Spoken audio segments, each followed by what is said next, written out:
کسان سب سے اچھے دانے سنبھال کے رکھتا ہے، جو بیج ہوتا ہے وہ سب سے بہتر ہوتا ہے، اس کو زمین میں دانہ ڈالتے ہوئے کوئی جھجک نہیں ہوتی کہ مٹی میں دانے رول رہا ہوں، اس لیے جھجک نہیں ہوتی کہ وہ اپنی آنکھوں سے کئی بار مشاہدہ کر چکا ہے کہ میں ایک دیتا ہوں، اللہ کئی عطا کرتا ہے، اس لیے وہ اچھے دانے زمین میں ڈالتا ہے۔ کوئی کسان ایسا تو نہیں کرتا کہ مریل بیج ڈال دے، وہ کہتا ہے ساری محنت ضائع چلی جائے گی۔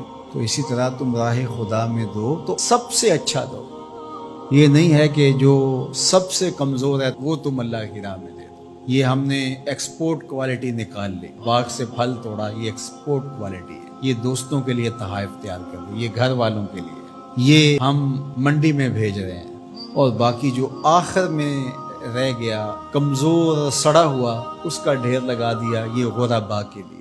اللہ تعالیٰ فرماتا ہے کہ اگر تمہیں اس طرح کا دیا جائے تو تم اس کو قبول کرو گے، لستم بآخذی ہے، تم کبھی بھی اس کو قبول نہیں کرو گے۔ تو فرمایا اللہ بھی غنی ہے، اس کی راہ میں ردی کیوں دیتے ہو؟ اللہ کی راہ میں سب سے اچھا دو۔ یہ تو پکی بات ہے، جس نے اللہ کے گھر کی تعمیر کی، اللہ اس کے لیے جنت میں محل بناتا ہے۔ اور یہ لازمی نہیں ہے کہ کوئی بہت بڑی جامع مسجد بنائی، بلکہ تتر کے گھونسلے کے برابر بھی اگر کسی نے مسجد بنائی، تتر کا گھونسلہ پوری اینٹ کا بھی نہیں ہوتا، آدھی اینٹ کا ہوتا ہے۔ دوسرے لفظوں میں کہیں، جس نے کسی مسجد کی تعمیر میں آدھی اینٹ دی، اللہ اس کا محل بھی جنت میں بناتا ہے۔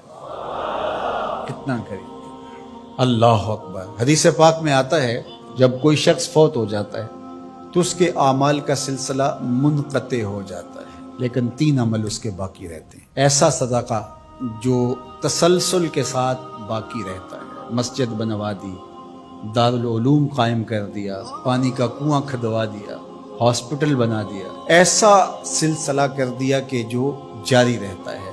دوسرا، او علم ینتفع بہ، یا ایسا علم جس سے لوگوں کو نفع پہنچے، ادارہ قائم کیا، لوگوں نے وہاں حفظ قرآن کیا، دین کا علم سیکھا، لوگوں کو فائدہ پہنچا۔ جب تک علم آگے بڑھتا رہے گا، جس نے انتظام و انصرام کیا، اللہ اس کے نامہ اعمال کے اندر اجر داخل فرماتا رہے۔ بلکہ اس کی تشریح میں دیکھ رہا تھا کہ صرف علم دین ہی نہیں، ہر وہ علم جو نافع ہو، اگر کسی نے کسی کو کوئی ہنر سکھا دیا اور اس کے ذریعے وہ حلال رزق کمانے لگا، اپنے بچوں کی ضرورت کو پورا کرنے لگا، جس نے ہنر سکھایا تھا اللہ اس کو بھی اجر عطا کرے گا۔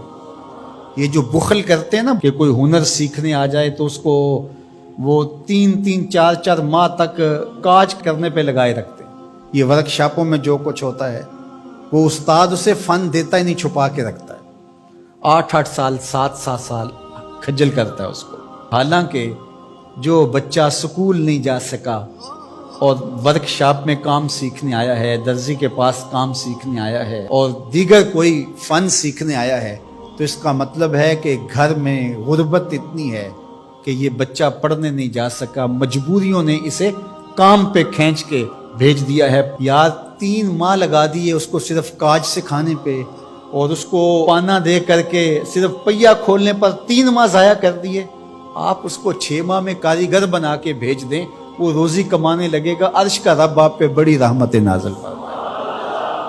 یہ کیا ہوا کہ آپ اس کو 6 سال تک اپنے پاس بٹھائے رکھتے ہیں اور 6 سال تک اس کو کام نہیں سکھاتے؟ یہ غریب گھر کا بچہ سیکھنے آیا ہے، ماں روزانہ روٹی دے کے بھیجتی ہے کہ میرا لال جلدی کام سیکھ جائے، بہنیں اس کی جوان ہو رہی ہیں، میں ان کے ہاتھ پیلے کرنے ہیں، اور اس نے کاجوں پہ لگایا ہوا ہے۔ یہ ابھی تک اس کو کچھ سکھا ہی نہیں رہا، 6 سال اس کے ضائع کر رہا ہے۔ ذرا غور کیجئے، وہ کمائے گا، اس کی بہنوں کے ہاتھ پیلے ہوں گے، اپنے گھروں میں جائیں گی، آباد ہوں گی، اللہ اس کے رزق میں اس کے صدقے سے برکت ڈال دے گا۔ یہ کہتا ہے ٹھیک ہے، اس سے بھرپور فائدہ حاصل کر لو، اللہ پر بھی یقین رکھو، وہ تمہیں فائدہ دینے والا ہے۔ تیسری بات ارشاد فرمائی، او ولد صالح یدعو لہ، نیک اولاد جو ماں باپ کے لیے دعا کرے۔ صالح اولاد وہی ہوتی ہے جو ماں باپ کے لیے دعا کرے۔ 5 گانا نماز کی عادت رکھنے والی اولاد ماں باپ کے لیے اسپیشل الگ دعا نہ بھی کرے تو دن میں کتنی مرتبہ کہے گی، ربنا اغفر لی ولوالدی، اللہ مجھے بخش دے، میرے ماں باپ کی مغفرت فرما۔